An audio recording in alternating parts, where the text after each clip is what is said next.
नमस्कार। अभिवादन स्वीकार करें आदर्श तिवारी का। संतुलन न्यूज की ओर से शुरू किए गए हरियाणा चुनावी चक्रव्यूह की इस खास सीरीज में आप सभी दर्शकों का हार्दिक स्वागत है।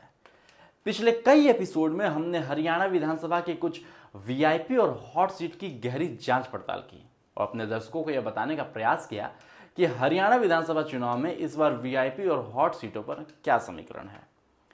इसी क्रम में आज पुनः एक बार एक और वीआईपी सीट की बात करते हैं। इस सीट का नाम है हिसार विधानसभा। यह सीट अपने आप में खास इसलिए भी है क्योंकि देश की सबसे अमीर महिला सावित्री जिंदल यहां से निर्दलीय प्रत्याशी हैं। यूं तो देश के उद्योगपतियों का भारतीय राजनीति में विरले ही उदाहरण है, परंतु जिंदल परिवार इन सब उदाहरणों में एक अपवाद है। ओम प्रकाश जिंदल 2005 में हरियाणा विकास पार्टी से पहली बार विधायक बने और लगातार 4 बार इसी सीट का प्रतिनिधित्व हरियाणा विधानसभा में किया, जिसमें एक बार हरियाणा विकास पार्टी से, एक बार निर्दलीय और 2 बार भारतीय राष्ट्रीय कांग्रेस से चुनाव लड़ा।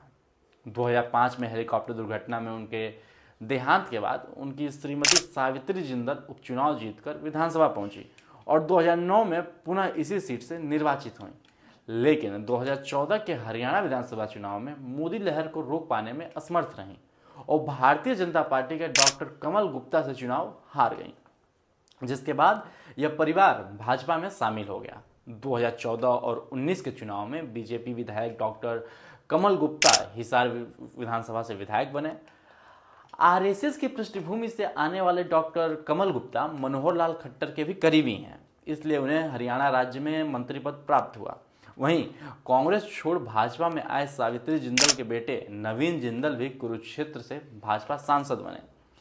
सावित्री जिंदल के सामने जीत को लेकर कई चुनौतियां बनी हुई हैं, जिसमें उनका राजनीतिक वीआईपी कल्चर, उनकी बढ़ती उम्र और जनता को पीए के भरोसे छोड़ देना और अधिक समय दिल्ली में व्यतीत करना, यह सब कारण है।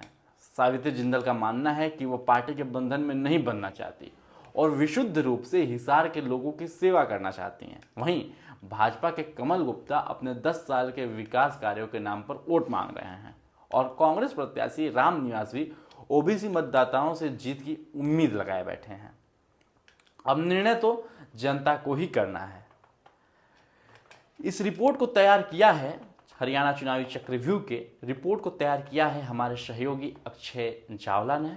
बहरहाल हिसार विधानसभा के सभी प्रत्याशियों को शुभकामनाएं और मतदाताओं से 5 अक्टूबर को संतुलन न्यूज़ मतदान करने की अपील करता है। इसी के साथ मुझे दीजिए इजाज़त। यदि आप इस वीडियो को YouTube पे देख रहे हैं तो चैनल को भी सब्सक्राइब करें और Facebook पे देख रहे हैं तो पेज को तुरंत